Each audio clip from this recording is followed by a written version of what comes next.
Hello there everyone, this is Jake Rodriguez Pomperada from Bacolod City, Negros Occidental Philippines. In this tutorial video, we will learn how to write a number palindrome program that will check if the given number is a palindrome or not using C as our programming language. Before we start, if you like this video tutorial, please click the like button, leave a comment in the comment section of this video tutorial, and subscribe to my channel for more upcoming video tutorial. So let's get started. We are here in our Dev C++ 5.11 programming in an environment, so we can start writing the library file sharp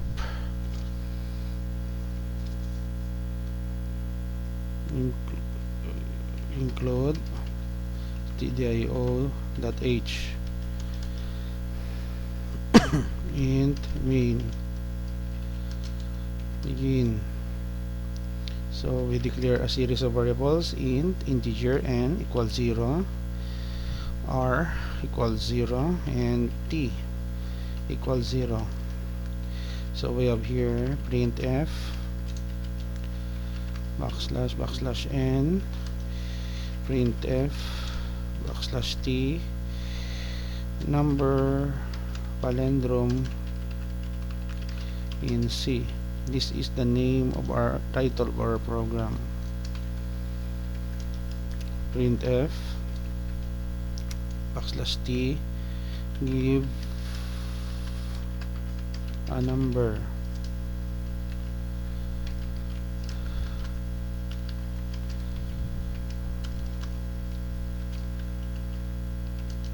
Scanf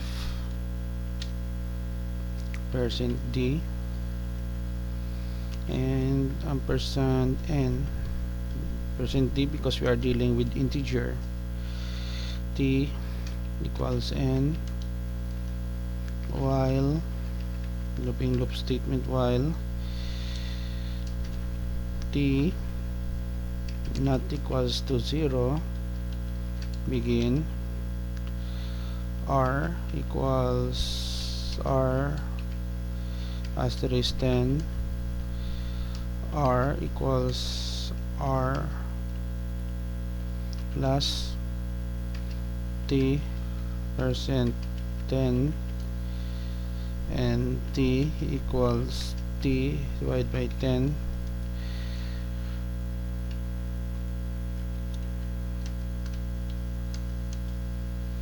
So if condition n equals r begin printf %d the given number is a palindrome.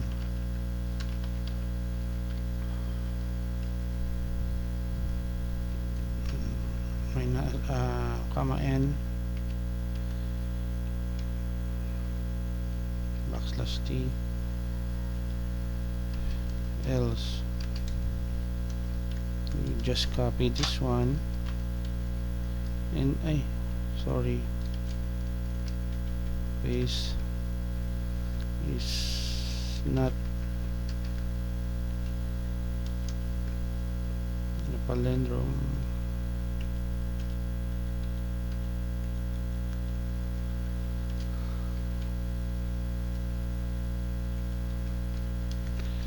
Okay, so we have here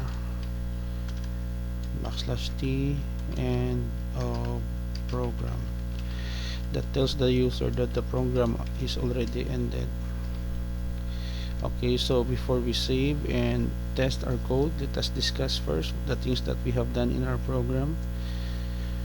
So in line 1, we declare a library file in C tdio.h for standard input output for in line number 1. In line number 3, we have the main function, the starting point of our program execution. Line number 5, variable declaration. Variable declarations, we have variable n, r, and t with the data type of int or integer. Line number 8 is the title of a program, palindrome, number palindrome in C. Line number 10 and 11, asking the user to give a number. And then line number 12 to 17 will perform a series of computation to check if the given number is a palindrome. And then line number 19 to 23, if n equals r, meaning if the number is being reversed is the same, the given number is a palindrome. If it is true, if it is false, the given number is not a palindrome. Line number 25, end of the program. So let us check. Control S, we save our work. Okay, select the folder, number palindrome in C, and we have here palindrome.c. Okay, we compile and run. Let's say for example 1441. The given number 1441 is a palindrome. Correct. So another example. Compile and run. Let's say example 123. Palindrome, number palindrome in C, give a number 123. The given number 123 is not a palindrome, end of the program. Another example, when we run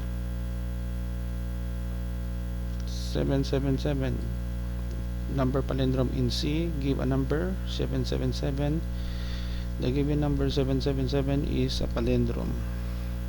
Here we go, guys. We have already done writing a number palindrome program in C.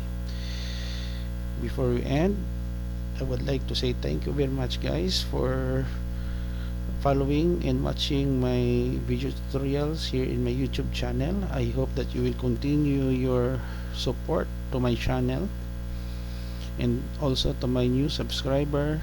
Thank you very much. Before end, if you like this video tutorial, please click the like button, leave a comment in the comment section of this video tutorial, and subscribe to my channel for more upcoming video tutorial. This is Jake Rodriguez Pomperada from Bacolod City, Negros Occidental, Philippines. Until to the next video tutorial, bye bye for now.